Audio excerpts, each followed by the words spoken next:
그 첫날보다 좋으니 주 사랑 안에 머물며 사랑 노래 주님 내가 주의 장막을 사모합니다. 주님 내가 주의 장막을 사모합니다. 오직 주의 임재를 갈망합니다. 주의 집에서의 하루가 다른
은혜로우신 하나님 아버지 은혜 감사합니다.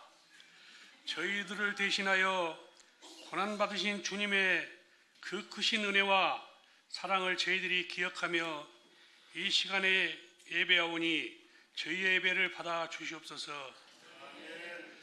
주님의 보혈로 죄와 죽음에서 승리하심으로 저희들에게 영원한 소망과 죽지 않는 영원한 삶을 갖게 하신 것을 진심으로 감사하며 예배드릴 수 있는 저희들 되게 하여 주심에 감사옵나이다.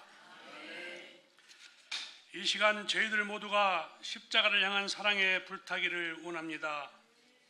고난의 삶 가운데서도 기도 생활을 멈추지 않으셨던 주님의 깊은 기도를 본받기를 원하옵나이다.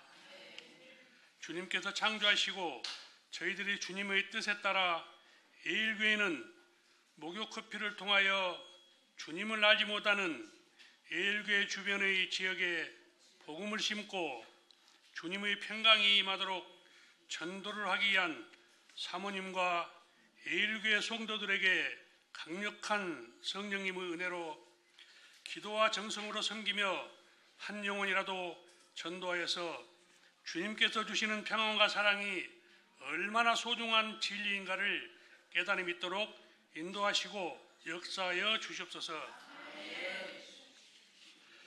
주님의 말씀에 순종하여 침례를 받은 20명의 영혼들에게 침례를 받는 순간 지난 과거의 죄는 죽고 새 사람으로 거듭난 영혼이 태어났음을 고백할 때 박수로 화답하며 위로와 기쁨으로 환영하는 시간이 되도록 은혜 주시고 기쁨을 함께 허락하여 주심에 감사합니다.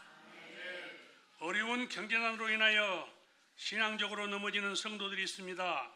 고통에도 하나님의 뜻이 계신 줄 믿고 더욱더 믿음으로 정진할 수 있는 성도들이 되게 하시고 주님을 높이는 생활이 될 수 있도록 이끌어 주시옵소서.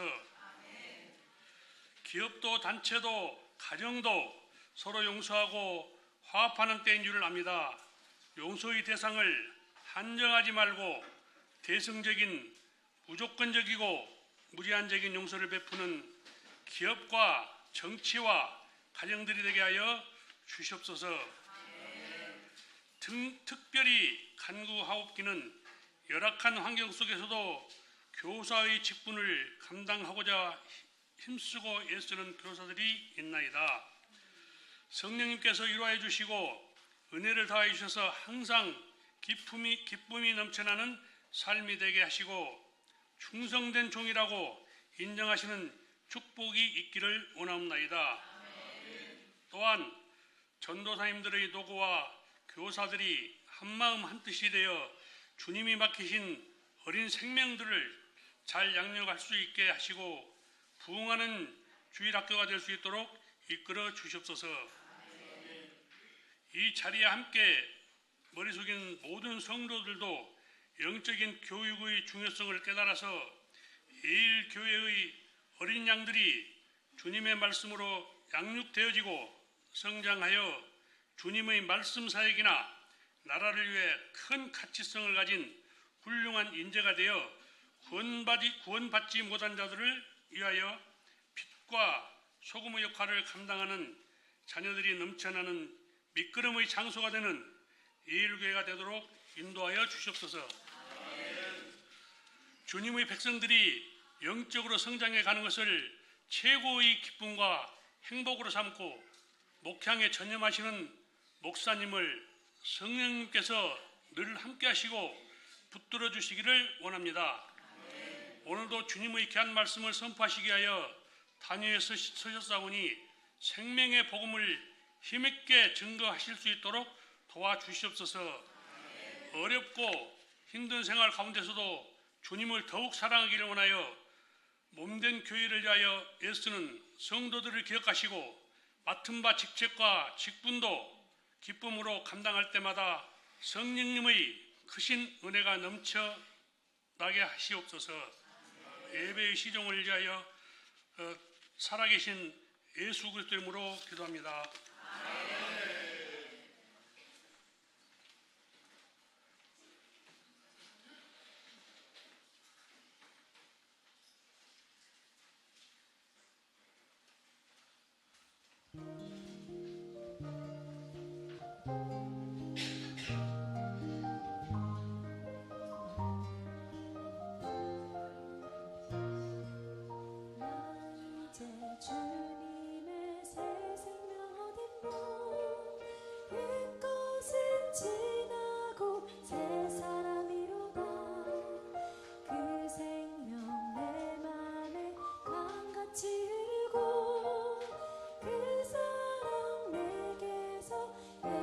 빛이 빛난다.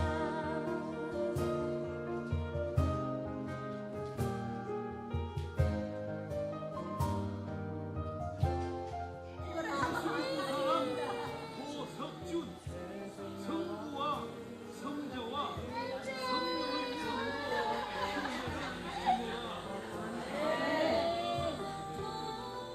은혜와 영화를 맛보니 찬송과 기도로 주 함께 살리라. 영생을 누리며 주 안에 살리라. 오늘도 내일도 주 함께 살리라. 산천도 조목도 새 것이 되었고 죄인도 원수도 친구로 변한다. 새 생명 얻은 자 영생을 누리니 주님을 모신 맘 새 하늘이로다. 영생을 누리며 주 안에 살리라. 오늘도 내일도 주 함께 살리라. 주 따라가는 길 험하고 멀어도 찬송을 부르며 뒤따라가리라. 나 주를 모시고 영원히 살리라. 날마다 섬기며 주 함께 살리라. 영생을 누리며 주 안에 살리라. 오늘도 내일도 주 함께 살리라. 영생을 누리며 주 안에 살리라. 오늘도 내일도 주 함께 살리라.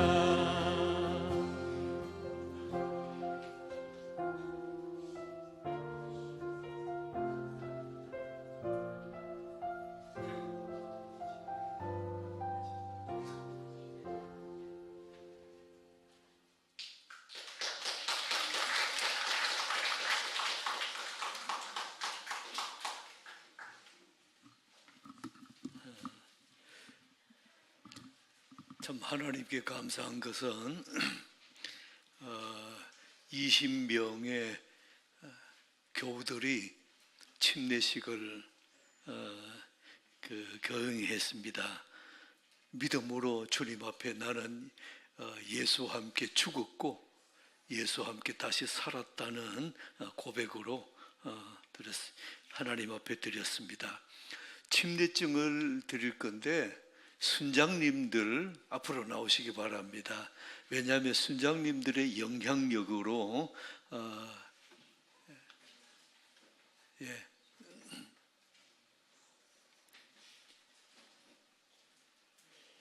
순장님들이 침례증 갖고 앞으로 나와서 두 줄로 서시기 바랍니다. 13분이기 때문에 두 줄로 서보세요.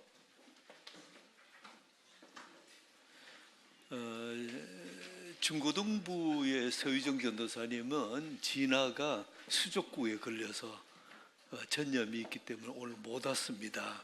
그래서 김지훈 목사님이 대신해서 중고등부를 수료를 하겠습니다. 침례 받으신 분은 우리 순장님이 누구신가 보고 그 앞으로 가시기 바랍니다. 앞으로 나오세요.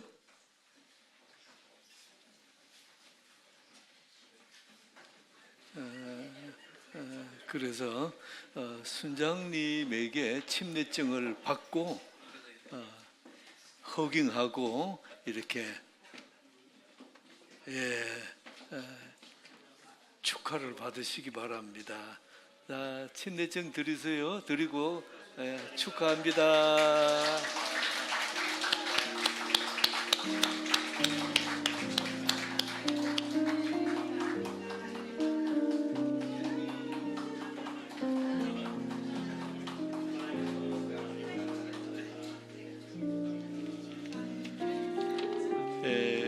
그리스도 함께 보시면 거기 부서별로 명단이 쭉 나와 있습니다. 순장님과 순원들 있습니다.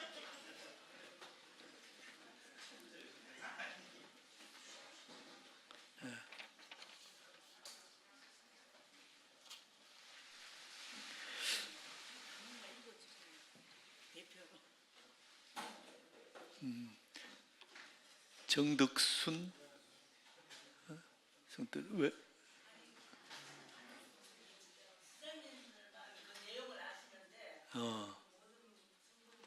그래요. 예, 예, 침대증 예를 보시면 개인별로 사진이 있고 단체 사진이 이렇게 나와 있는데 아주 사진이 아주 멋있습니다. 혹시 침례 이 사진에 큰 사진을 원하시는 분은 그 예부의 김주상 집사님이 예일 SNS에 올려놓을 건데 클릭하시면 여러분이 그걸 또 신청하시면 확대해서 드리도록 하겠습니다. 정덕순 성도 앞으로 대표로. 네.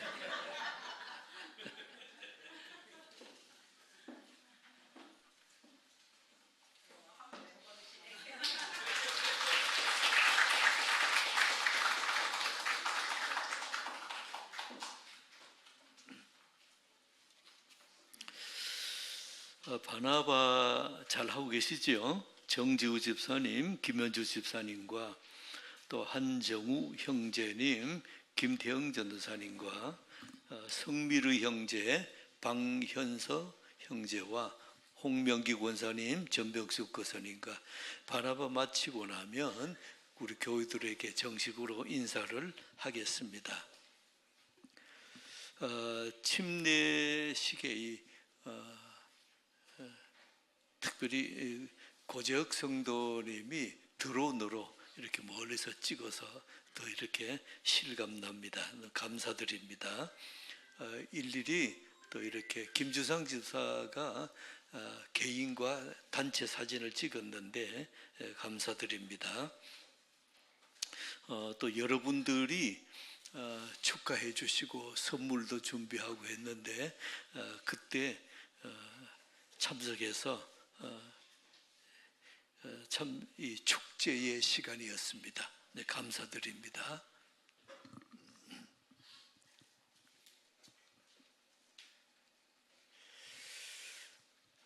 등록 교우들이 명단은 있는데 입구에 들여다보면 그 사진이 있는데 거기에 사진이 아직 안 찍은 분들이 있어요. 그 명단에 올라온 거 보니까 34명이 사진 안 찍었어요. 그래서 여러분이 찍어주시고 전현선 집사님, 여중구 집사님께 사진을 찍고 거기에 붙여놓기 바랍니다.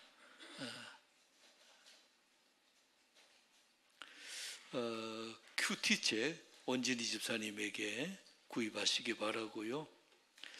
목요 커피와 목요 로마서반, 화요 창세기반은 한 달간 여름 방학을 하겠습니다.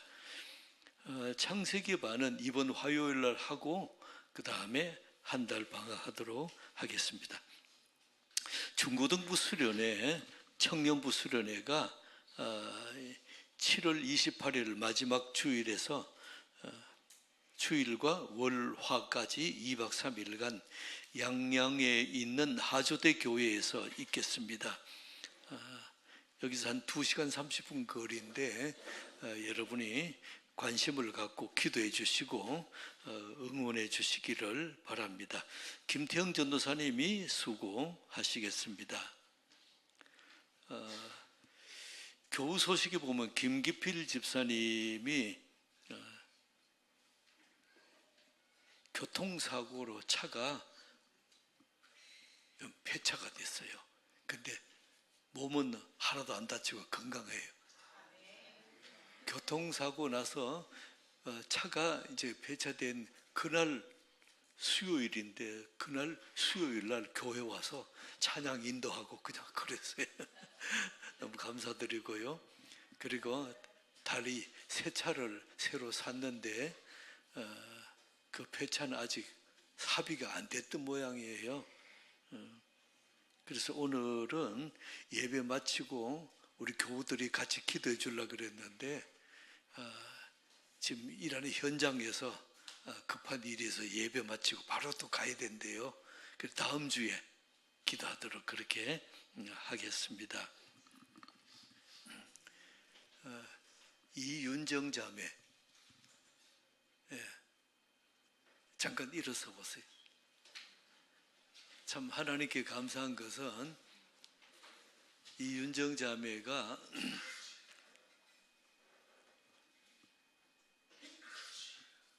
청년일 때 우리 교회에 나왔던 교인입니다. 그랬는데 지금 옆에 딸이 13살 된 딸하고 같이 왔어요. 환영합니다.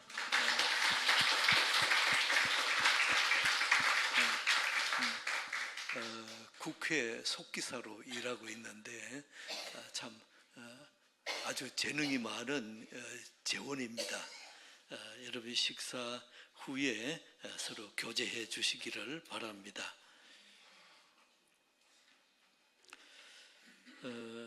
하나님의 은혜가 오늘도 충만하게 임재하실 줄 믿습니다. 우리 오늘은 특송도 있고 한데 김예나 집사님, 김기필 집사님, 고재혁 성도님 앞으로 나오시고 박수로 환영해 주시기 바랍니다. 우리 옆 사람하고 인사합시다. 좌우로 사랑합니다. 존경합니다.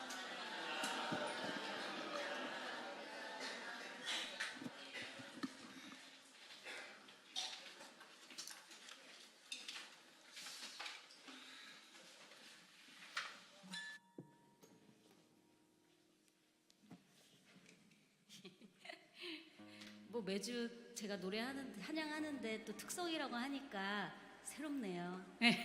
저번 주도 우리 이쁘고 노래 잘하는 진솔이랑 특성했는데 또 매주 특성하니까 지겨우세요? 아 괜찮으세요? 아유 감사합니다. 오늘은 또 특별히 저번 주엔 진솔이에 이어서 또 우리 재능 많으신 우리 두 쥐사님 모셨습니다. 박수 한번 해주세요.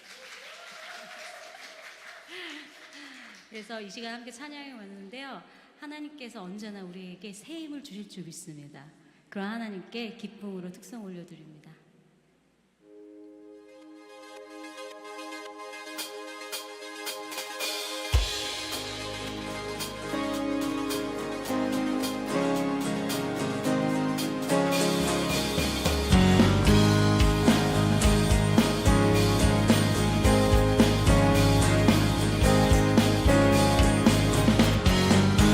세이모들이 주를 바랄 때 우리 주를 바랄 때 우리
진짜 이거 연습 진짜 많이 했어요, 여러분. 정말 이 5분을 위해서 정말 우리 집사님들 존경합니다. 진짜 연습 정말 많이 했거든요. 어떠셨는지 궁금합니다.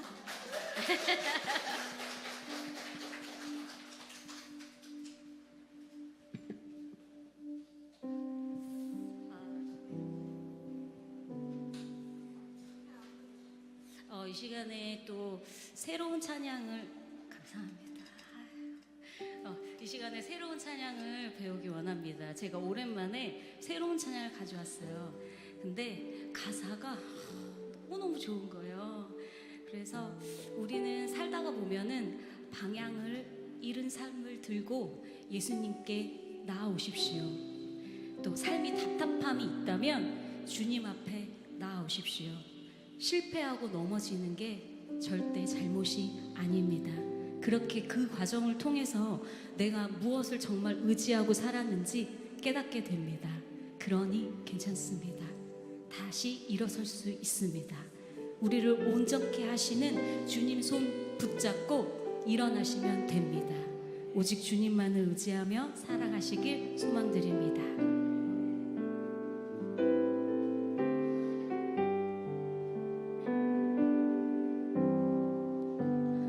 마음속에 어려움이 있을 때 마음속에 어려움이 있을 때 마음속에 어려움이 있을 때 주님 내게 먼저 오사 내 맘을 만지고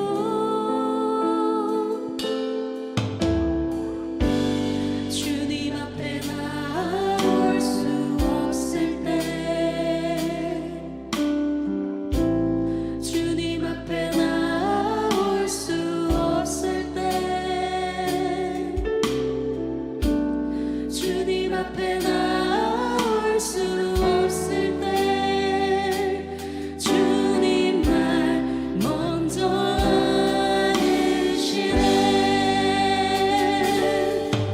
그럼에도 불구하고 날 사랑하시는 내 하나님의 사랑은 나의 모든 걸 덮고 그럼에도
앞에 나올 수 없을 때 주님 날 먼저 안으시네. 그럼에도 불구하고 날 사랑하시는 내 하나님의 사랑은 나의 모든 걸 덮고 그럼에도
첫째 주, 둘째 주는 여러분과 2부 예배를 통해서 함께 은혜를 나누고 있습니다.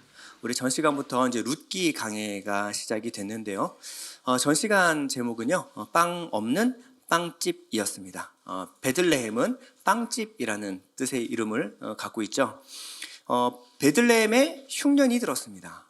베들레헴에 흉년이 들어서 빵집에 빵이 없는 사태가 벌어졌습니다. 우리는 일반적으로 그 베들레헴을 지키지 않고 떠난 사람들을 원망할 수 있지만요, 이 기근은 극심한 기근이었습니다. 그러니까 기근의 1단계부터 10단계까지 있다라고 하면 10단계의 기근이 임한 거예요. 먹을 것이 단 하나도, 이제 마실 물조차 귀한 그 기근이 바로 그때 임한 흉년이었습니다. 베들레헴의 기근이 든 것은요, 우연이 아닙니다. 젖과 꿀이 흐르는 땅에 흉년이 드는 것은 이른 비와 늦은 비가 내리지 않았다라는 이야기고, 이른 비와 늦은 비는 하나님이 내려주셔야 내려오는 겁니다.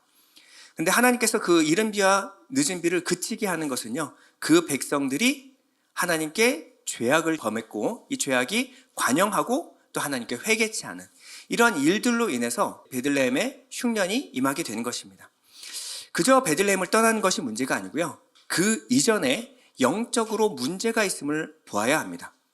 그저 흉년을 피해서 도망갈 것이 아니라 하나님과 해결해야 될 이 영적 문제를 해결하지 않으면요, 어디로 도망간들 그 인생이 달라지겠습니까? 문제의 원인이 영적인 것에 있다는 것을 우리가 인정하면요, 그 문제의 대처 방법도 달라집니다. 그저 도망가는 것이 아니라 하나님께 돌아와야 끝나는 문제입니다. 하나님께 회개하고 자기의 죄악이 무엇인지를 깨닫고 돌이켜야 끝나는 문제입니다. 우리는 겉으로 드러나는 사건들에만 집중하기가 쉬워요. 그래서 이 문제만 해결되면 이제 문제가 없어지겠지라고 생각을 합니다. 그러나 그 문제 끝나면 또 다른 문제가 터집니다. 아니, 어쩌면 더 큰 문제가 터질 수도 있습니다. 우리는 문제 앞에 있는 그 당장의 문제에만 우리가 집중해서는 안 되고, 하나님이 왜 내게 이런 시련과 고통과 고난을 허락하시는가를 하나님께 물어봐야 합니다. 이 모든 사건 이면에 계시는 하나님을 주목해 볼 수 있는 눈을 가지는 것이 바로 믿음이라고 합니다. 오늘 13절에 보면요, 여호와의 손이 나를 치셨으므로, 이 나오미의 고백인데요, 나오미는 자기 인생 가운데 일어난 모든 일이 하나님이 하신 것임을 이제 눈으로 보기 시작했습니다. 내게 일어난 모든 일련의 일들이 하나님으로 되어지는 것이다 라는 것을 알기 시작했어요. 그리고 오늘 6절에 보면 그 여인이 모압 지방에서 여호와께서 자기 백성을 돌보시사 그들에게 양식을 주셨다 함을 듣고 이에 두 며느리와 함께 일어나 모압 지방에서 돌아오려고 하여. 자, 여호와께서 자기 백성을 돌보시사 그들에게 양식을 주셨다. 그럼 베들레헴에 양식이 떨어진 것도 결국 이스라엘과 하나님과의 문제였고, 결국 하나님이 돌이켜 이 백성들을 돌보심으로 베들레헴에 다시 양식이 생겨났다. 양식을 주셨다. 이 모든 관점이 뭐냐면 나오미의 믿음의 고백입니다. 그렇다면 나오미가 여호와의 손이 나를 치셨으므로 라고 하는 이 고백은요, 그렇게 부정적인 고백만은 아니에요. 나오미가 다시 베들레헴으로 돌아가는 것은요, 여호와께서 나를 치셨음에도 불구하고 다시 여호와의 품으로 돌아가고 있는 겁니다. 채찍 맞아 아파도 결국 아버지 품으로 돌아갈 때 이 모든 고난이 시련이 끝나는 줄을 이제 믿게 된 거예요. 다시 베들레헴으로 돌아가는 나오미의 걸음은요, 이스라엘의 회개하는 모습을 그림을 그려주고 있는 것입니다. 하나님이 나를 치셨다 이렇게 인정할 때 우리의 모든 문제가 해결이 됩니다. 그러면 다른 데 가서 어떻게 문제를 해결하려고 하는 것이 아니라 하나님 앞에 무릎 꿇어야 합니다. 하나님 앞에 회개하고 뭐가 어디서부터 잘못되었는지, 어디서부터 끊어졌는지 거기서부터 우리가 다시 돌아보고 하나님과의 관계를 회복하면요, 모든 것이 다 회복될 줄 믿습니다. 우리가 하나님이 우리와 함께 하신다라는 말을 오해할 수가 있습니다. 하나님이 나와 함께 하시면 내가 하는 일, 모든 일이 다 잘 될 것이다. 사업도 잘 되고 자직도 잘 되고 내가 하는 손대는 모든 것이 잘 될 거야. 왜냐하면 하나님이 나와 함께 계시기 때문에. 우리가 품은 뜻과 방향이 하나님과 같은 방향이면 맞습니다. 하나님이 우리에게 힘 주시고 능력 주시고 하는 일마다 만사 형통하게 해주실 것입니다. 그러나 육신을 입고 있는 우리가 하나님과 같은 뜻을 품는 게 횟수가 그리 많지는 않죠. 희박합니다. 아주 가끔 발작적으로 나도 모르게 뭐 이렇게 한 번씩. 그 외에는요, 하나님의 뜻과 내 뜻은 항상 다르고 하나님은 높고 내 생각은 항상 낮아요. 그렇기 때문에 하나님이 나와 함께 하신다는 의미가 무엇일까요? 하나님은 내가 잘못된 길로 가지 않기 위하여 항상 나를 잔소리하시고 때로는 매를 들고 치실 때가 있습니다. 하나님은 사랑하는 자녀를 돌보는 방법 가운데 이 회초리를 들고 징계하시는 것, 이것도 하나님의 사랑입니다. 히브리서 12장 6절인데요. 주께서 그 사랑하시는 자를 징계하시고 그가 받아들이시는 아들마다 채찍질하심이라 하였으니 너희가 참음은 징계를 받기 위함이라. 하나님이 아들과 같이 너희를 대우하시나니 어찌 아버지가 징계하지 않는 아들이 있으리요. 징계는 다 받는 것이거늘 너희에게 없으면 사생자요 친아들이 아니니라. 그러니까 혹시 내가 아무리 잘못된 길로 나가도 하나님이 내게 손을 대시지 않는다, 그러면 내가 진짜 하나님의 아들인가를 오히려 돌아봐야 합니다. 하나님은 내가 잘못된 길로 갈 때 그것을 내버려 두지 않습니다. 그때부터 하나님의 간섭이 임하기 시작하고 내가 원하는 것을 하지 못하게 성령께서 막으십니다. 이게 하나님이 하시는 일입니다.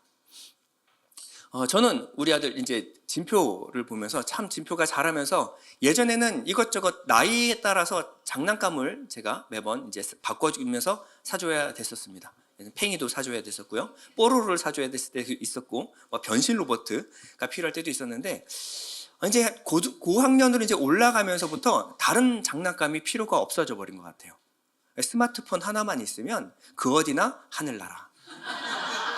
여러분 흐느껴 우는 거 들어보셨습니까? 너무 좋아서 막 흐느껴서 웃어요. 애가 너무 좋아하는 겁니다. 그럴 수 있죠. 아주 소박한 행복 아닙니까? 그거 하나만 지어주면 그냥 어디서든지 뭐 만족합니다. 아빠 없어도 괜찮고 엄마도 없어도 괜찮아요. 혼자 스마트폰만 있으면 그냥 자기가 스스로 행복해 할 수 있는 참 행복한 아이입니다. 그런데 놓아야 할 때는 놔야죠. 그렇죠? 잘 때는 자야 되지 않겠습니까? 근데 잘 때도 이거를 이제 못 놓는 거죠.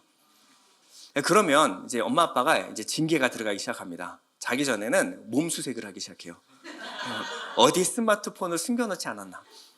그런데 아들이 이제 철이 들었는가 보다 전 생각을 했어요. 스마트폰을 그냥 자기 뭐 말도 안 했는데 엄마 아빠 방에다가 충전기에다 딱 꽂아놓고 안녕히 주무십시오 하고 들어가는 거예요. 이제 컸구나 드디어.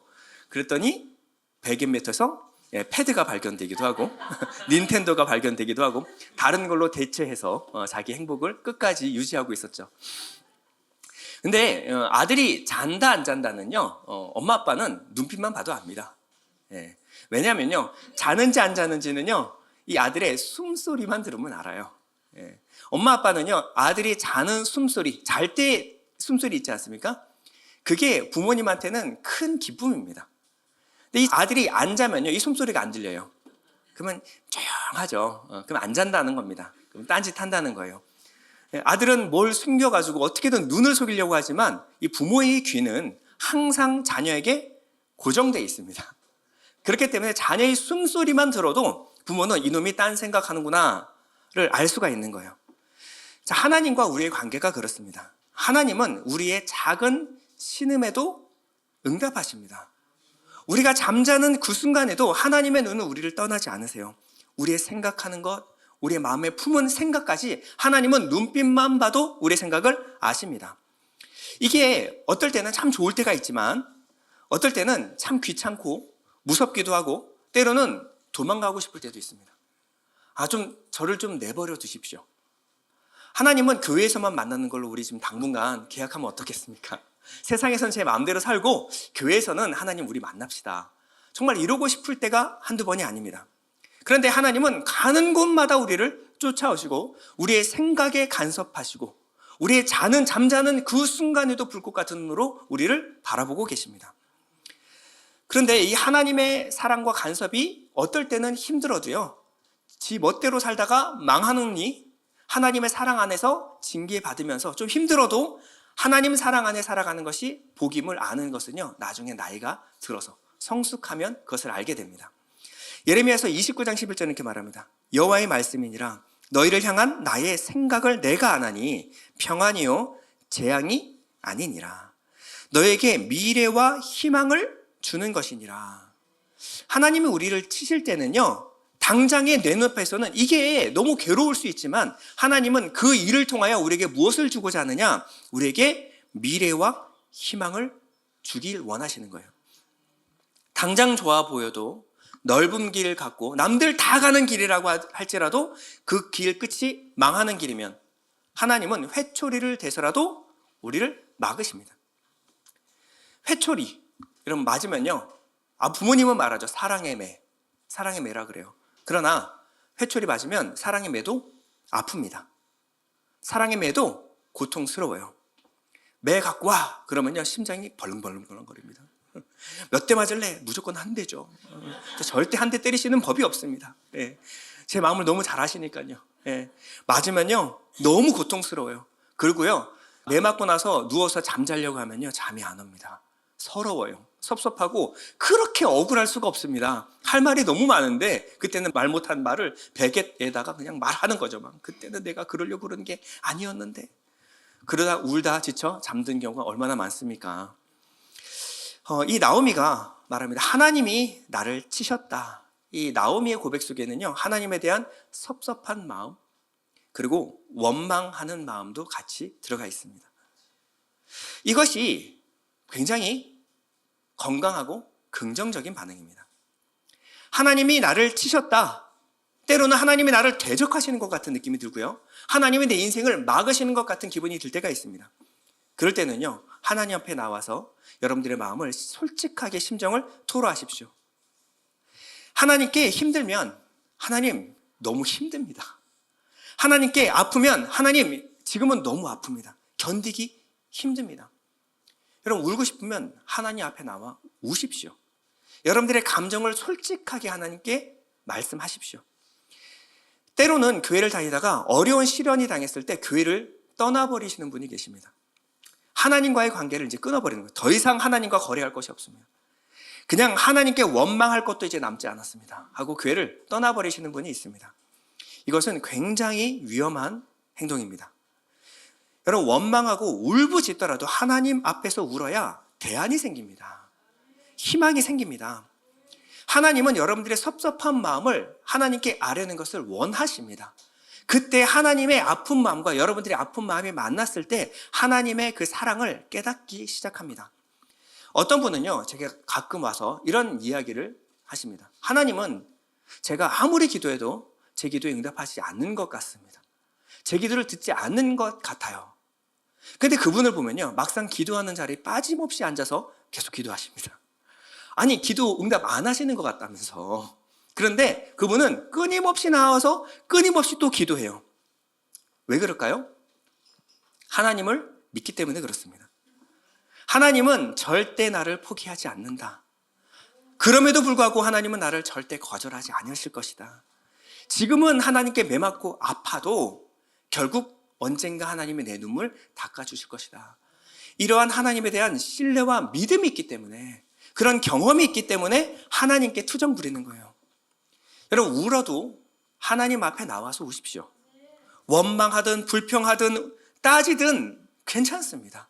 하나님 앞에 나와서 숨김없이 여러분들의 마음을 토로할 때 하나님은 여러분들의 마음을 받아주실 줄 믿습니다. 우리가 하나님께 돌아가는 모습은요, 대단히 위대한 모습 아닙니다. 잘못해서 하나님께 회개하고 돌아오는 모습은 항상 저런 모습이죠. 그런데 하나님은 저 모습을 너무나 귀하게 보십니다. 한편으로 오늘 본문에 여호와의 손이 나를 치셨다라는 말은요, 두 며느리들을 떠나보내게 하기 위한 또 말이었습니다. 자, 오늘 11절에서 13절인데요. 아주 길고 장황한 말을 며느리들에게 합니다.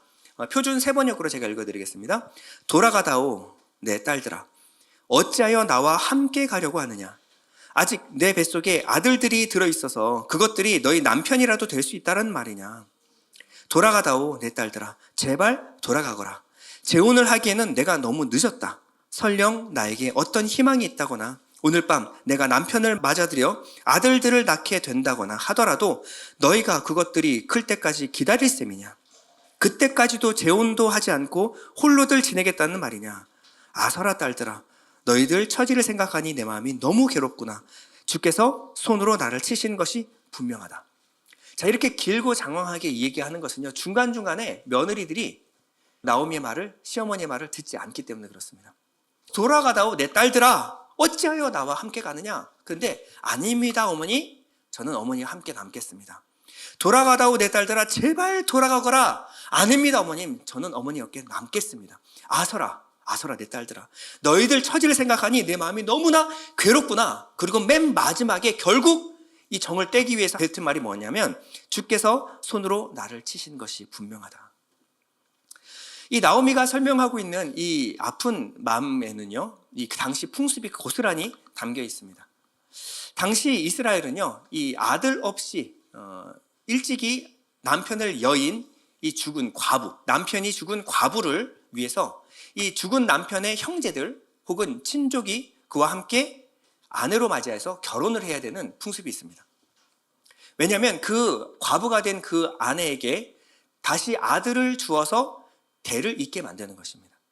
이것은 당시 이 아무 경제권이 없었던 여자를 보호하는, 그리고 그 친족으로부터 상속자를 낳아서 가문을 잇게 만드는 하나님의 긍휼에서 나온 율법의 명령이었습니다. 그 여인과 친족 사이에 아들이 생긴다면요, 그녀는 이제 그 새로운 남편의 유산을 물려받을 수가 있게 되었습니다. 그런데 그것도 나오미가 아들을 낳을 수 있을 때 말이죠. 이제는 태가 끊겨버렸는데, 이제는 아들을 낳을 수가 없게 돼버렸는데 무슨 희망과 소망이 있겠습니까? 혹시 무언가 기적적인 일이 일어나서 갑자기 나를 보고 막 한눈에 반해가지고 어떤 남자가 결혼하자 그래서 결혼한다고 치자. 그래서 아들을 낳았다고 치자. 거기까지도 기적인데, 그 낳은 아들과 이 며느리들이 결혼하려면, 이 장성한 며느리들이 결혼하려면 너무 많은 시간을 기다려야 합니다. 그때는 이제 며느리들이 늙어요. 그러니 이제는 우리와 같이 가면 아무런 희망도 소망도 없으니 나를 떠나서 너희 살 길 그냥 도모해라. 이렇게 지금 말하고 있는 겁니다. 그런데도 며느리들은요, 이 시어머니를 떠나려고 하지 않습니다. 그랬더니 나오미가 여호와의 손이 나를 치셨다. 나를 따라다니면 네 인생이 좋을 것 하나도 없다. 그러니 너는 너희 어머니와 너희 신들에게 돌아가라. 라고 이 나오미가 말하고 있는 겁니다. 이 이야기를 할 때 나오미가 참고 있었던 눈물이 터져버린 것 같아요. 여호와의 손이 나를 치셨다. 그리고 나서 세 여자는요, 함께 울기 시작합니다. 14절에 보면 그들이 소리를 높여 다시 울더니. 여러분, 남편에 이어서 두 아들을 잃었을 때 나오미의 마음이 오죽했겠습니까? 내 인생 다 끝났다라고 생각했을 것입니다. 여러분, 왜 남편이 죽었을까요? 어떻게 두 아들도 다 죽게 되었을까요? 성경은 거기에 대해서 어떠한 설명도 하고 있지 않습니다. 사고사로 죽었는지, 병으로 죽었는지, 혹은 스스로 목숨을 끊었는지 아무도 알 수 없습니다. 그런데 우리가 상상해 볼 수 있는 것은요, 오죽하면 죽었겠습니까? 오죽하면 죽었겠어요. 여러분, 그만큼 모압에서의 삶은 녹록지가 않았습니다. 이 남자들이 이 가정을 먹여 살리기 위해서 열심히 살았을 거예요. 그런데 결국 병을 얻었든지 스스로 목숨을 끊었든지 사고로 죽었든지 그렇게 쉬운 인생은 아니었음을 알 수 있습니다. 큰 슬픔을 당해서 절망한 사람들의 특징이 있습니다. 절망한 사람들은요, 실패하는 순간, 아픔을 당한 그 순간에 자신의 인생의 시간이 멈춰버린다는 거예요. 그리고 그는 더 이상 희망을 버려버립니다. 절망에 갇혀서 빠져나오질 못하는 거예요. 그리고 닫힌 문만 계속 주시합니다. 하나님이 나를 치셨다. 하나님, 내 인생의 문을 닫으셨다. 내겐 이제는 남은 인생에 더 이상 소망도 희망도 남지 않았다. 이게 큰 절망에 빠진 사람들이 하는 이야기입니다. 저는 여러분들에게 이러한 인생의 순간이 오지 않기를 기도합니다. 그러나 행여나 이런 일을 당하신 분이 있다면 반드시 한 가지를 기억해야 합니다. 여러분들의 시간은 멈추지 않았습니다. 끝나지 않았습니다. 여러분에게는 아직 충분한 시간이 남았습니다. 그리고 하나님은 그 남은 시간에 여러분들이 지금은 생각지도 못하는 큰 반전을 숨겨 놓으셨습니다. 여러분 하나님을 믿으신다면 내 인생 여기서 끝나지 않는다는 걸 믿으셔야 돼요. 여러분 하나님을 믿는다면 하나님이 하나님의 자녀를 이렇게 끝내시지는 않는다는 것을 믿어야 합니다. 하나님은 절대 그럴 분이 아닙니다. 당장은 여러분들이 너무 아프고 속상하기 때문에 그런 생각이 들 수가 있어요. 그러나 빨리 빠져나오셔야 합니다. 하나님께서는요, 문이 있다 없다, 문이 닫혔다 열렸다, 이건 우리 생각이고요. 하나님께서는 모든 것이 문이 될 수 있고 없던 것에서 문을 내시고 없던 것에서 길을 내실 수 있는 분이 하나님이십니다. 그러면 하나님의 관점으로 볼 때는 절망은 아니에요. 반드시 닫힌 문이 열리고 아니면 다른 문이 열리고 없던 것에서 길을 만들어 주실 줄 믿습니다. 그들은 지금 너무 슬퍼서 울고 있지만 그들에게 하나님이 쓰고 계시는 놀라운 반전의 이야기를 그들은 지금 모르고 있어요. 하나님은 놀라운 계획을 갖고 계셨습니다. 나오미의 긴 설득이 끝나고 이제 며느리들이 선택의 순간이 왔어요. 이 간곡한 권면을 들은 이 며느리들은 어떤 결정을 내렸을까요? 자, 둘째 며느리 오르바는 결국 나오미에게 입맞추고 시어머니를 떠날 것을 결심합니다. 자, 어머니를 떠나서 이제 자신의 친정 어머니 집으로 향하고 있는 오르바. 여러분들은 이 오르바를 어떻게 생각하십니까? 가란다고 진짜 가냐? 야, 사람 말을 끝까지 들어봐야지. 이렇게. 아니면 야, 그래도 그렇지. 지금 소망 없는 시어머니를 옆에서 지켰어야지. 이렇게 말씀하실 수가 있습니다. 그러나 이 성경을 자세히 보면요, 오르바는 인간이 할 수 있는 최선의 선택을 다 했습니다. 우리의 평가가 아니라 이 시어머니 나오미의 평가를 한번 들어보겠습니다. 8절에서 9절인데요. 나오미가 두 며느리에게 이르되 너희는 각기 너희 어머니 집으로 돌아가라. 너희가 죽은 자들과 나를 선대한 것 같이 여호와께서 너희를 선대하시기를 원하며 여호와께서 너에게 허락하사 각기 남편의 집에서 위로를 받게 하시기를 원하노라. 자, 보낼 때 나오미는 섭섭한 마음이 하나도 없고 오히려 너무나 고맙고 감사한 마음으로 이 오르바를 보내고 있습니다. 첫 번째, 이 오르바는요, 아내로서 또 며느리로서 자신이 할 수 있는 모든 책임을 다했습니다. 지금 나오미에게는 어떠한 희망도 남아있지 않아요. 소망도 남아있지 않습니다. 근데 그 곁을 지켜주었습니다. 그리고 지금 이제 나오미는 자신의 고향 땅 베들레헴으로 돌아가기로 마음을 먹습니다. 그런데 나오미에게는 친족들이 살고 있는, 친척들이 살고 있는, 친구들이 살고 있는 고향 땅일지 몰라도 이 모압 여인 오르바에게는요, 이 베들레헴은 이방 땅이었습니다. 이방 땅에 들어가면요, 아는 사람 단 하나도 없어요. 그런데도 불구하고 시어머니를 따라서 나선 것입니다. 끝까지 어머니 옆에 남겠다고 그런 거예요. 그래서 어머니가 이제 돌아가라. 네가 할 수 있는 것은 최선을 다했고 이제 나이도 아직 젊은데 새 시집 가야 되지 않겠니? 이제는 나는 됐으니 돌아가라. 끝없이 만류하는 끝에 이 오르바는요, 아닙니다. 돌아가지 않겠습니다. 극구 만류했습니다. 그런데 산 사람은 살아야지. 돌아가. 이 마지막 말에 이 진심이 느껴진 거예요. 그래서 못내 등을 돌린 겁니다. 여러분, 우리가 가족의 죽음으로 슬퍼하고 있는 사람이 있다면 여러분 가가지고 뭐라고 위로하시죠? 보통 그래도 산 사람은 살아야지. 우리가 할 수 있는 최선의 위로입니다. 더 이상 할 말이 생각나지 않아요. 그러나 그래도 어쨌든 산 사람은 살아야지. 이 죽은 남편과 시어머니 그만 잊고 이제 새로운 삶을 살아라. 나오미의 진심이었습니다. 그리고 이 배려를 끝내 뿌리치지 못하고 자신의 길을 간 거예요. 이게 사람이 할 수 있는 최선의 호의였습니다. 오히려 이것을 알고 보면요, 오르바가 아니라 룻이 이상한 여자입니다. 룻의 선택이 이상한 거예요. 룻은 14절에 보면 나오미를 붙쫓았다라고 표현을 합니다. 14절 한번 읽어보도록 하겠습니다. 시작. 그들이 소리를 높여 다시 울더니 오르바는 그의 시어머니에게 입맞추되 룻은 그를 붙쫓았더라. 자, 그냥 쫓은 게 아니라 붙쫓았다. 우리가 잘 쓰지 않는 표현을 쓰죠. 붙쫓았다라고 하는 것은 다바크라는 말인데, 붙들고 늘어지다, 힘써 쫓아가다, 굳게 결합하다. 그러니까 악교풀을 붙이는 것 같이 둘이 딱 붙어서 절대 떨어지지 않은 거예요. 오히려 가라라고 했더니 더 밀착돼서 저는 떠나지 않겠습니다라고 어머니를 붙들고 애원한 겁니다. 제발 저보고 가지 말라고 하십시오. 가라고 말하지 마십시오. 이 당시 룻은요 20대 초반의 여자입니다. 이 20대 초반의 여자가 지불해야 될 이 대가는 너무나 큰 거였어요. 지금 시아버지 돌아가셨고요. 남편마저 잃었습니다. 그리고 쓸하에 아들이 없어요. 그리고 지금 돌아가는 땅은 그에게는 이방 땅입니다. 그리고 이 이방 땅은 이방인들에게 호의적이지 않아요. 당시 유대인들은 이방인들을 개만도 못하게 여겼습니다. 그냥 가서 살기도 벅찬데, 아는 사람 하나도 없는 곳에서 살기도 벅찬데 사람들이 자기를 개만도 못하게 여길 거예요. 모함 여자였거든요. 그런데도 불구하고 뭐가 아쉬워서 이 시어머니를 붙들고 붙쫓았을까요? 이 룻의 고백이 더 독특한 겁니다. 룻의 고백의 의미를 알기 위해서는 나오미가 룻에게 한 말을 함께 읽어야 그 의미를 알 수가 있습니다.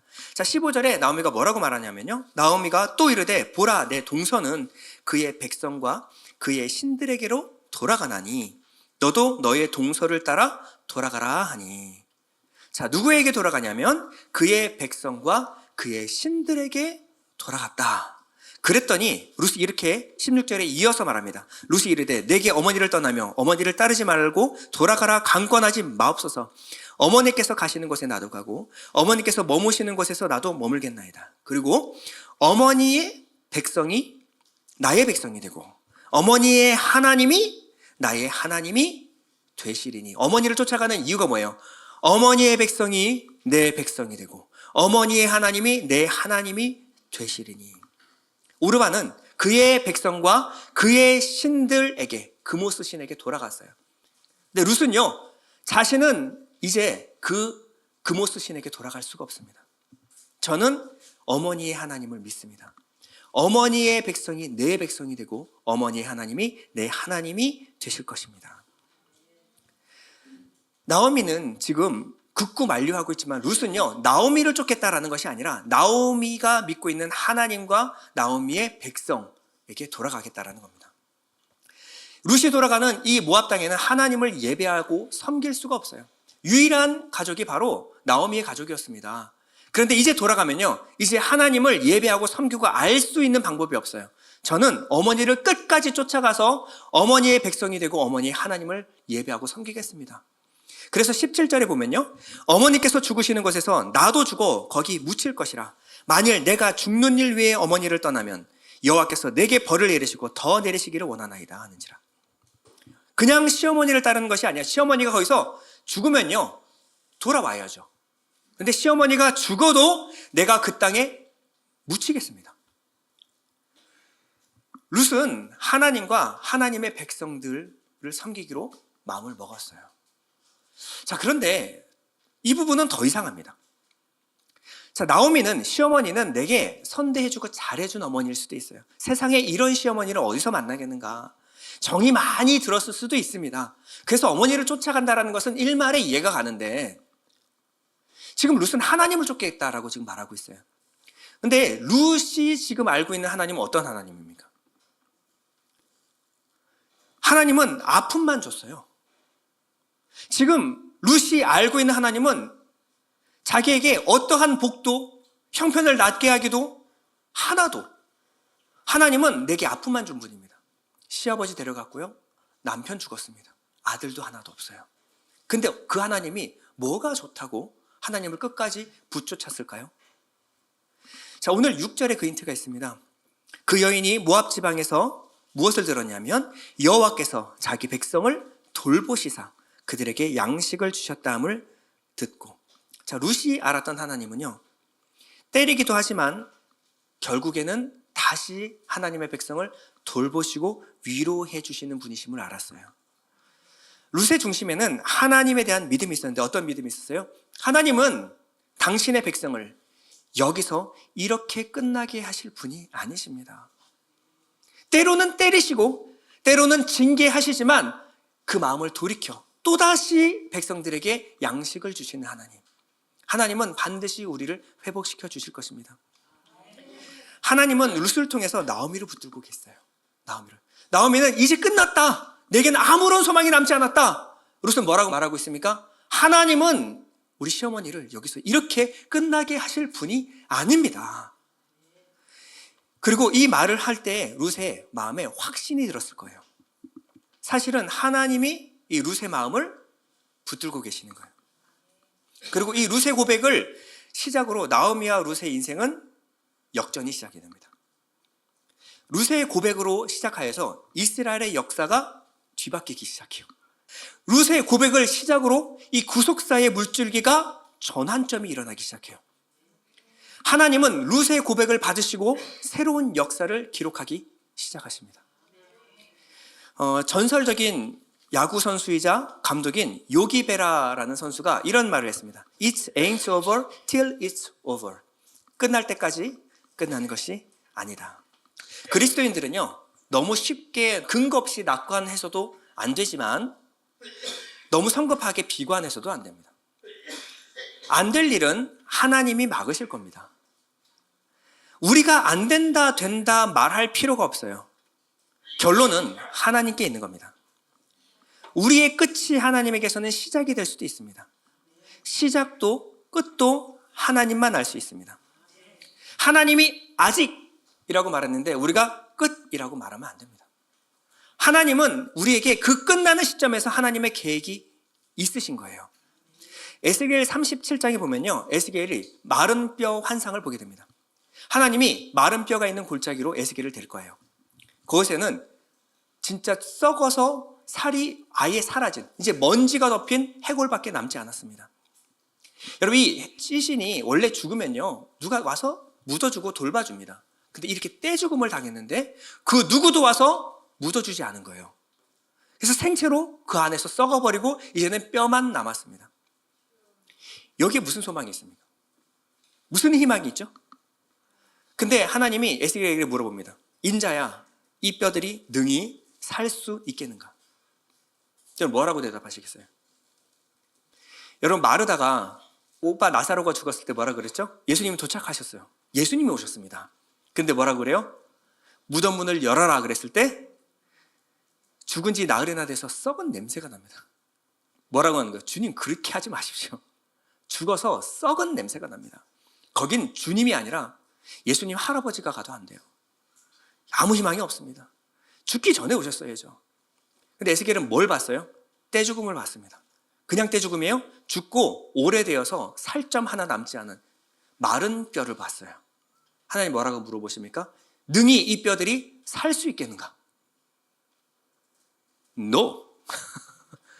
불가능합니다. 이미 늦었습니다. 이젠 틀렸습니다.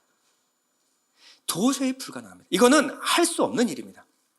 근데 하나님이 그 마른 뼈들을 일으켜 극히 큰 군대가 되게 하셨습니다. 그럼 우리가 아무런 희망이 없다라고 절망할 때 하나님은 거기서부터 하나님의 생명의 일을 시작하셨습니다. 끝날 때까지 끝나는 것이 아닙니다. 하나님이 끝이라고 말하기 전까지 끝나는 것이 아니에요.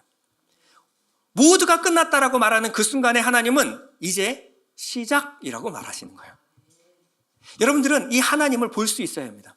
모세가 미디안 광야에 도망 나갔어요. 그리고 양을 치는 이 세월이 40년이 됐습니다.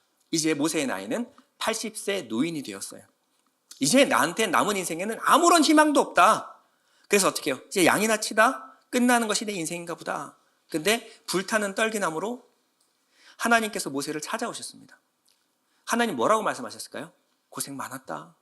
그래, 양치는 것도 괜찮지. 긍정적으로 생각해. 이렇게 말씀하셨을까요? 내가 너를 통하여 이스라엘을 구원해내겠다. 시작을 말씀하시는 거예요. 모세는 끝이라고 말했는데 하나님 뭐라고 말씀해요? 이제부터 이제 시작이다 라고 말하는 거예요. 자, 요셉만 봐도 그렇습니다. 요셉이 야곱의 아들로 있었을 때는 모든 사랑을 한 몸에 다 받았어요. 나는 커서 큰 인물이 될 것 같아. 그런데 애굽의 종으로 팔려 나갔습니다. 거기서도 열심히 살았어요. 그랬더니 누명을 쓰고 결국 감옥으로 내려갑니다. 죄수가 되었습니다. 이제는 끝이구나. 아무도 기억해 주는 사람이 없었어요. 요셉의 이름조차 기억해 주는 사람이 아무도 없었습니다. 다 죽었다라고 생각했을 거예요. 그런데 요셉을 통한 하나님의 이야기는 거기서부터 시작이 됩니다. 여러분, 나오미와 룻의 이야기도 끝나지 않았습니다. 누가 보면 1장에서 끝날 것 같아요. 이제 이 여인들에게 무슨 희망이 있겠는가? 아니, 앞으로 봐도 뒤로 봐도 이것은 희망이라고는 남아있지 않았어요. 그런데 하나님께서 일하기 시작했습니다. 하나님께서 그 땅의 백성들을 다시 돌보시고 먹이시는 은혜가 임하기 시작했어요. 그 일말 같은 희망에 자기 인생을 투신했습니다. 그러고 나서 나에게는 희망도 없다. 그냥 내 고향 땅에 가서 그냥 죽는 것이 내 꿈이야. 그런데 룻은 고백했습니다. 하나님의 백성을 하나님이 이렇게 끝나게 하시지 않으실 겁니다. 이 고백을 드리자마자 이 카메라의 앵글이 룻에게 향합니다. 이 스토리가 끊어질 것 같은 스토리가 다시 이어지기 시작해요. 하나님이 메가폰을 잡으십니다. 그리고 이 이야기를 다시 써내려가기 시작하세요. 하나님이 개입했더니 우리가 상상하지도 못할 이야기가 전개되기 시작해요. 반전이 시작됩니다. 생각지도 못했던 보아스가 그들의 인생에 개입하기 시작해요. 두 여인의 계보에 다윗이 개입되기 시작합니다. 마태복음 1장 5절에 보면 살몬은 라합에게서 보아스를 낳고 보아스는 룻에게서 오벳을 낳고 오벳은 이새를 낳고 이새는 다윗을 낳으니라. 여기서 끝나는 것이 아닙니다.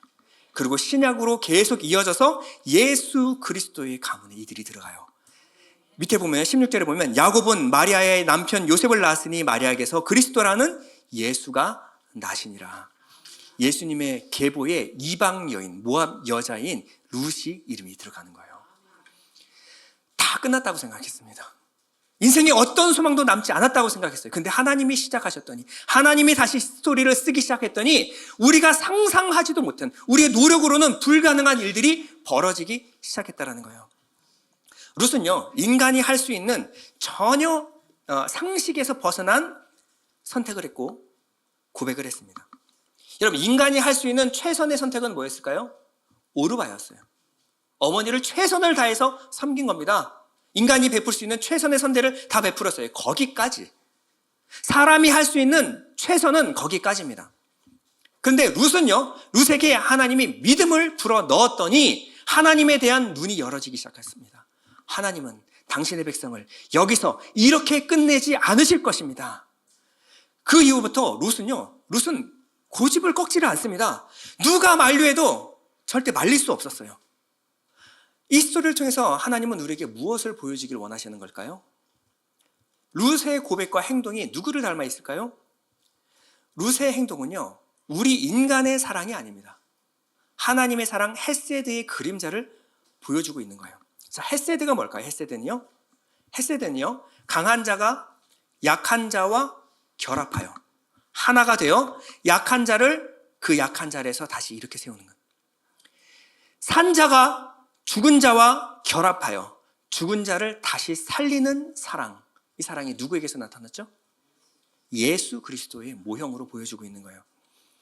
여러분, 하나님은 우리 인생에 역전을 심어 놓으셨습니다. 십자가가 뭘까요? 십자가는요, 우리 인생에 개입하신 하나님의 비상 개입이에요. 우리의 인생은 원래는 아무런 희망도 없었어요. 죄와 허물로 죽은 상태. 여러분, 여기 무슨 희망이 있나요? 내버려두면 그냥 자연스럽게 컨베이어 벨트 타고 가듯 지옥 떨어지면 그만이에요. 이게 하나님의 공의입니다.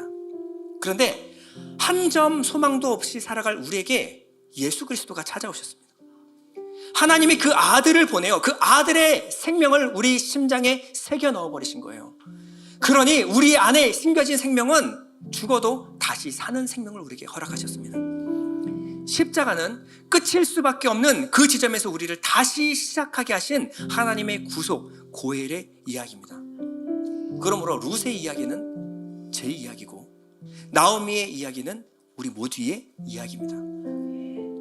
내가 나오미고 내가 룻인 거예요.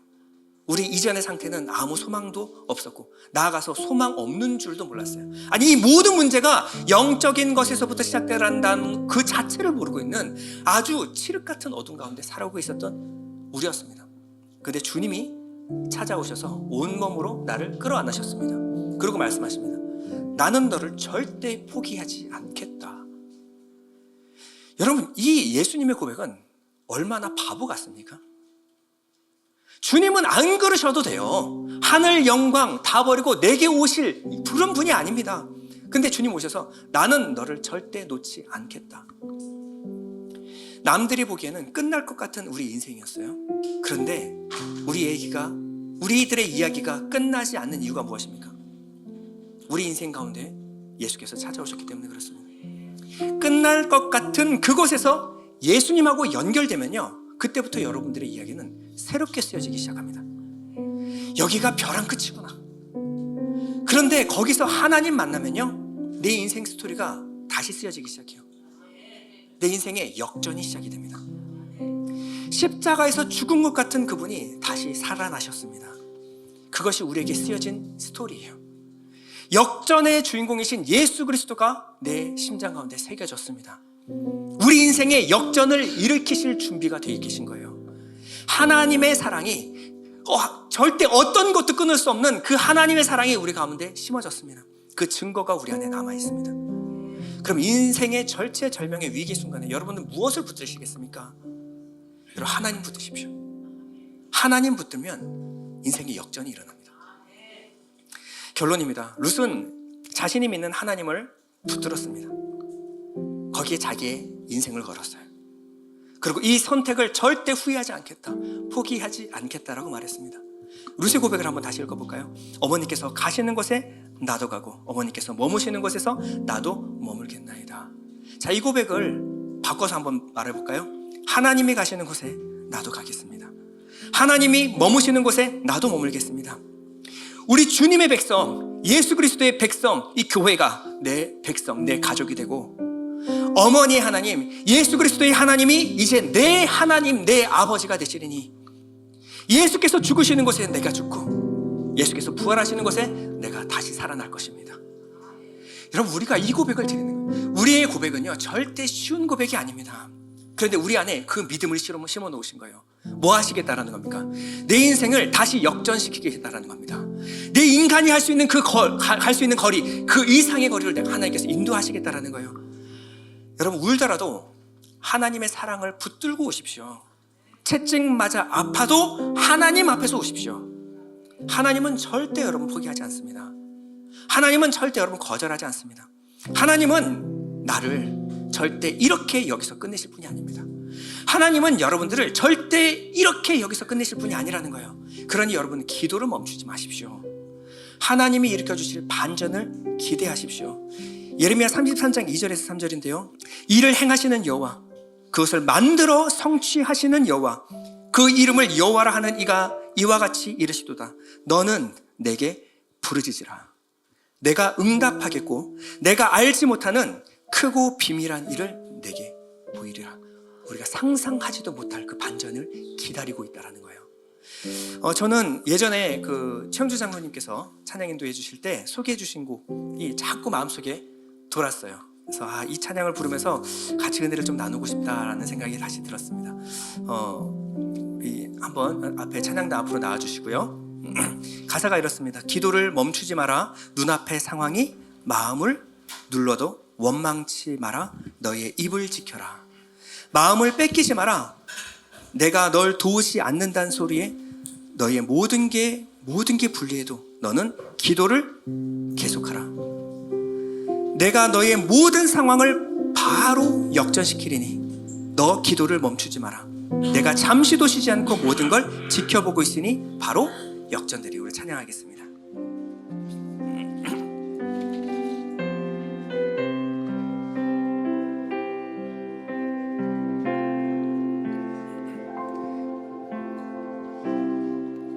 기도를 멈추지 마라.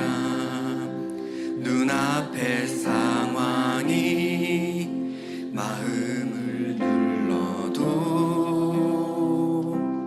원망치 마라. 너의 입을 지켜라. 저들은 너의 입을 보고 있다. 마음을 뺏기지 마라. 내가 널 도우지 않는단 소리에 너의 모든 게 불리해도 너는 기도를 계속하라. 너 기도를 멈추지 마라. 내가 너의 그 모든 상황을 바로 역전시키리니 너 기도를 멈추지 마라. 내가 잠시도 쉬지 않고 모든 걸 지켜보고 있으니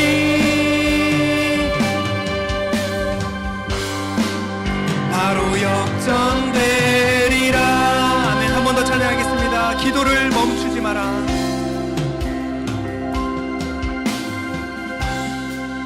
기도를 멈추지 마라.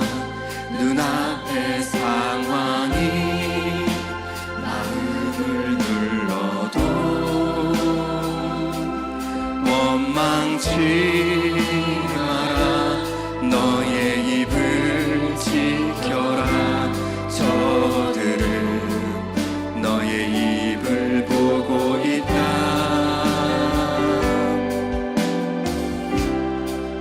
마음을 뺏기지 마라. 내가 널 도우지 않는단 소리에 너의 모든 게 불리해도 너는 기도를 계속. 아멘. 너 기도를 멈추지 마라. 너 기도를 멈추지 마라. 내가 너의 그 모든 상황을 바로 역전시키리니 너 기도를 멈추지 마라. 내가 잠시도 쉬지 않고 모든 걸 지켜.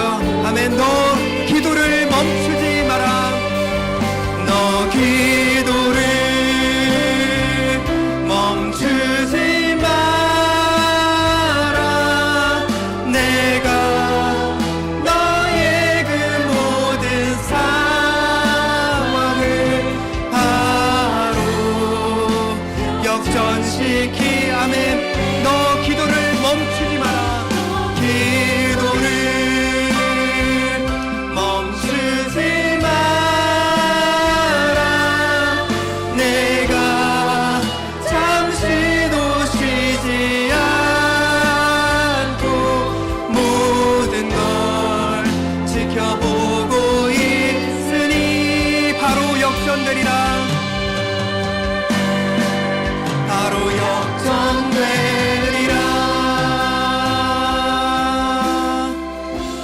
역전되리라. 하나님 아버지 감사합니다. 내 인생에 역전이 있음을 믿습니다. 내 인생 가운데 들어오신 하나님의 그 사랑 예수 그리스도가 내 마음 가운데 있는 줄 믿습니다. 우리가 절대 소망할 수 없는 것을 소망하게 되었고 절대 믿을 수 없는 그것을 믿게 되었습니다. 나는 하나님이 나를 지금도 사랑하고 계심을 믿습니다. 지금은 너무 아프고 지금은 징계 가운데 있을지라도 하나님 이 모든 고난을 통과하여 하나님의 영광을 보여주실 줄 믿습니다. 하나님은 나를 여기서 이렇게 끝내실 분이 아니십니다. 하나님은 내 인생의 역전을 심어 놓으셨음을 믿습니다. 이렇게 믿고 고백하는 모든 성도들에게 인생의 역전을 허락하여 주시고 하나님의 쓰시는 놀라운 스토리들이 쓰여질 수 있도록 허락하여 주시옵소서. 우리가 가진 모든 것 주님의 것이며 주님이 허락하시는 것들입니다. 모든 것 하나님께로부터 온 것임을 알아 하나님께 구별하여 드리는 이 믿음으로 드리는 하나님께 드리는 모든 성도들의 기도를 받아 주시옵소서. 11조 감사헌금, 주일헌금, 성경헌금 각각 마음에 소원하는 대로 하나님께 올려드립니다. 주님 드리는 손길 복되게 하여 주시고 드림에서 오는 하늘의 기쁨이 그들에게 넘쳐날 수 있도록 허락하여 주시옵소서. 이 물질이 쓰여지는 곳마다 하나님의 나라가 확장되게 하여 주시고 이 쓰이는 곳곳마다 하나님의 영광이 드러날 수 있도록 허락하여 주시옵소서. 각자 주신 재능대로 은사대로 교회를 위하여 보이는 곳에서 또 보이지 않는 곳에서 주님을 위하여 헌신하는 분들이 계십니다. 이 섬기는 분들의 수고를 항상 기억하여 주시고 하늘의 복과 또 성령의 능력으로 충만하게 하여 주시옵소서. 건강과 물질이 허락지 않아서 어려움을 겪고 계시는 분들이 있다면 하나님 인생의 역전을 허락하여 주시고 이 하루속히 이 고난 잘 통과하여서 막힘없이 기쁨으로 영광으로 주님 잘 섬길 수 있도록 주님 도와주시옵소서. 예수님의 이름으로 기도드립니다. 아멘. 아멘. 감사합니다. 살아계신 주 찬양하겠습니다.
지금은 우리 구주 예수 그리스도의 무한하신 은혜와 하나님의 크신 사랑하심과 성령의 감화 감동 내주 교통하심이 하나님이 끝이다 하실 때까지 끝은 아니다. 기도를 멈추지 않는 우리 교우들 되기를, 기도의 응답과 기도의 놀라운 비밀을 소유하고 무릎으로 주님께 다가가는 사랑하는 교우들의 모든 기도 위에 우리 하나님의 평강이 이제로부터 영원까지 함께 계실지어다.